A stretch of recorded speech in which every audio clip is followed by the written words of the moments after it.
Hello, hello, hello. I'm your host, Naleah Fullilove, and welcome back to Love and Entertainment, where I will be doing movie reviews and some show reviews. Now, I will say we are switching it up a little bit. Last episode, we were more into the Marvel thing. This episode, we will be doing a little bit of a crime documentary type of thing. So, for this week, we are going to be talking about the Happy Face Killer series that is on Paramount Plus. Now, keep in mind, like I said last episode, there will be spoilers, so don't come in my comments talking about, oh, Naleah, you should have told me that, there was going to be spoilers and this, that, and the third. You over here spoiling in the show. I just told you. Go watch the show and come back.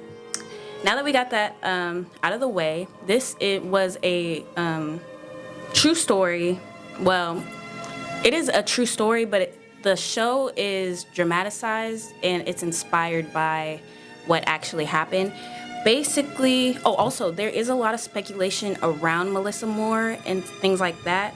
And keep in mind, a lot of the show is dramatized.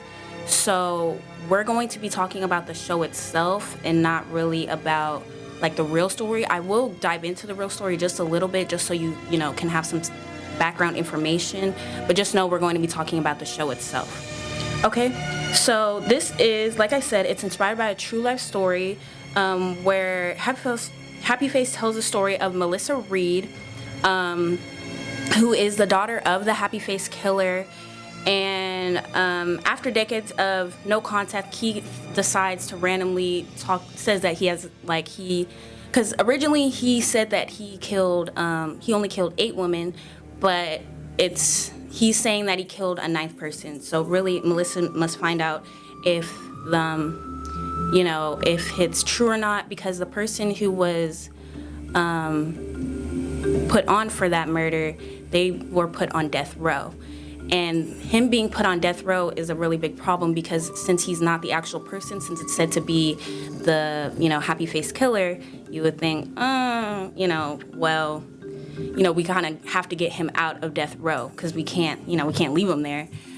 So who is on death row? Oh, his name is Elijah Carter. So Elijah Carter, he was said years ago to be put on death row for committing the murder that, the Happy Face Killer said that he's the one who committed.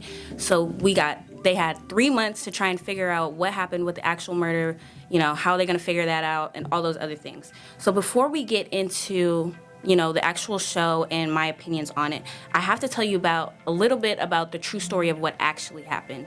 Basically, what actually happened was the Happy Face Killer's real name is Keith Jesperson, and he was just a regular long-haul truck driver who raped and killed 8 women across many states through 1990 and 1995.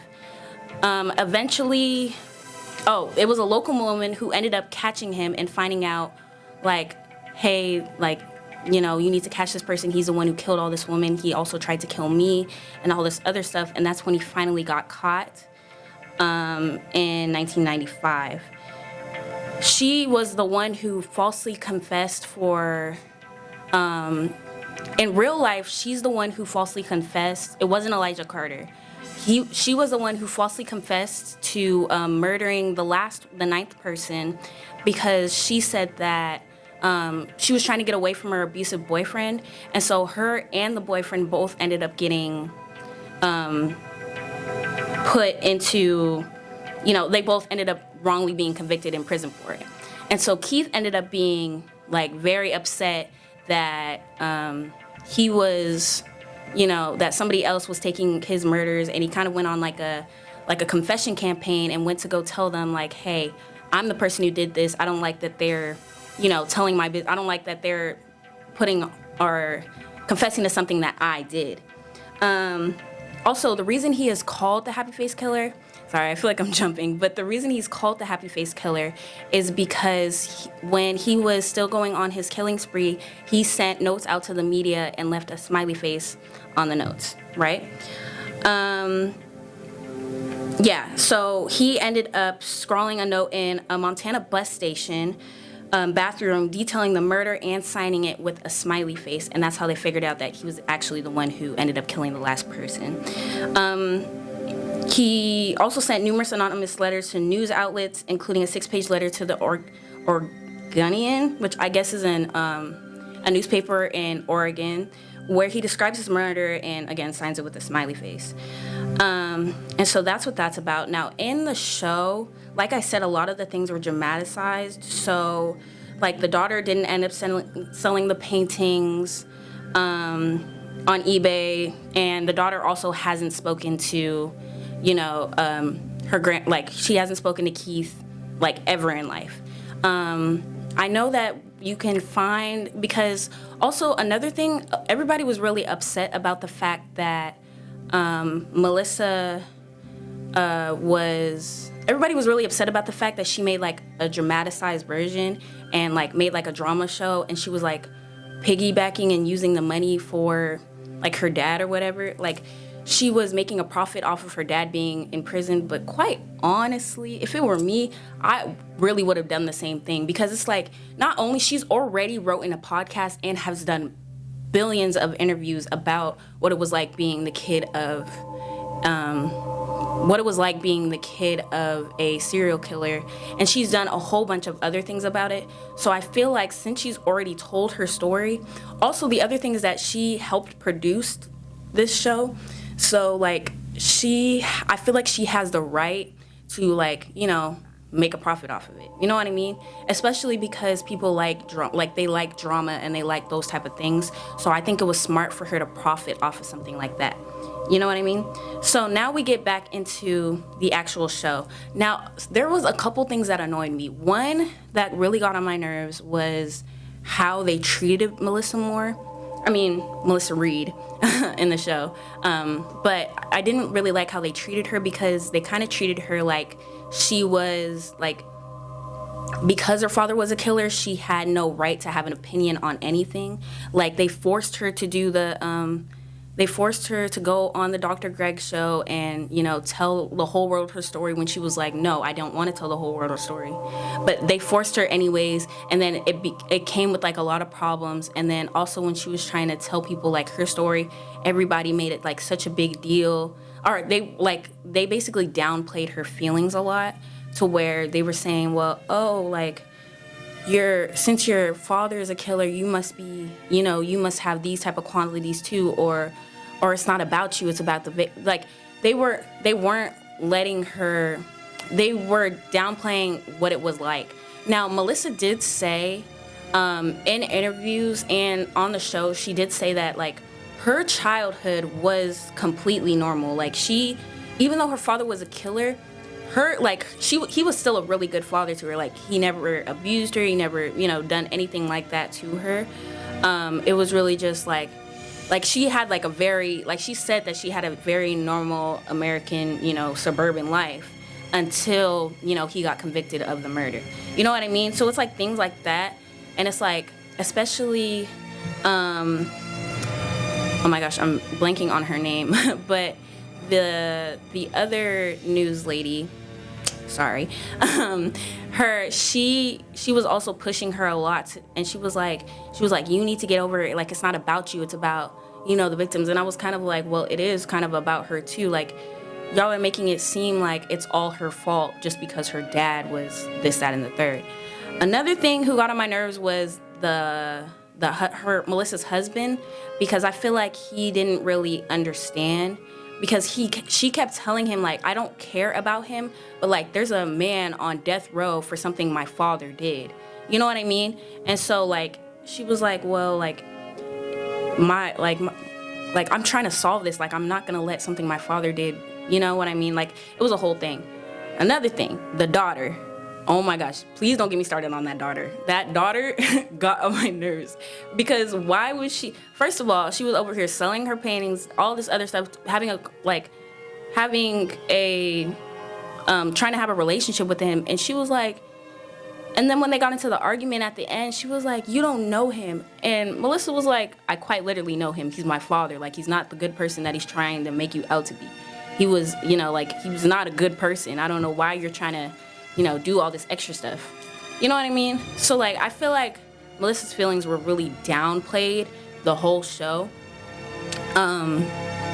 But I really like how they found out who the actual killer was, because, like, you know, I will say it wasn't Keith. It definitely wasn't Keith, and it definitely wasn't Elijah. You know what I mean? Also, last thing I want to talk about real quick is the DA officer. I hate, because they dove a lot into what it's like being a black man in, you know, really in the justice system, because they were saying, well, like, you know, like he didn't want to tell them that he was in the, like, the DA didn't want to tell them that he was in the wrong. He didn't want to say that Elijah wasn't, like, he had nothing to do with it. Y'all put an innocent man in prison for no reason. Y'all put an innocent man on death row at that for no reason.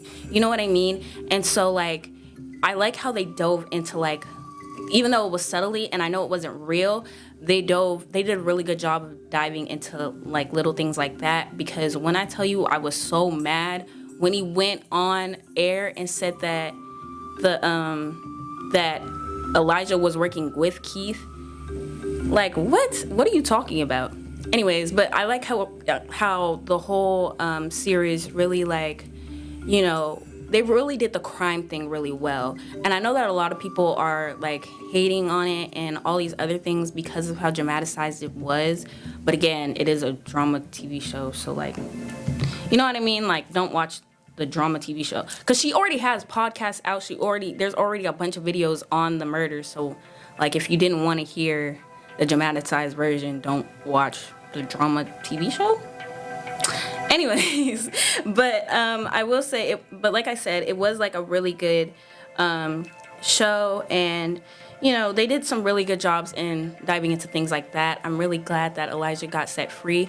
Also, I did learn that Elijah Carter is a real person. I haven't really read, like, there isn't a lot out there about anything other than Melissa, because I'm guessing, like, obviously her brother, and she had a sister, which she didn't really talk about. You know, I don't really know where they're at as of currently. But I do know that Melissa has a book out, and she has a TikTok, which I think is Melissa G. Moore, where she kind of talks about, like, the fakes of the show and, you know, what's real, what's fake, what her life was like. And then there's obviously, you know, her podcast is out, she has a book, all those other things. And so, like, if you want to hear, like, the actual story, like the full story, because it is a really interesting story, and it's more, there's a lot more to it than I dove into. I just wanted to give you, like, a little tidbit so you know, like, kind of a little background of what the show is about. But I am very excited. I feel like they're going to do a season 2, but because it's inspired by a true story, I don't know how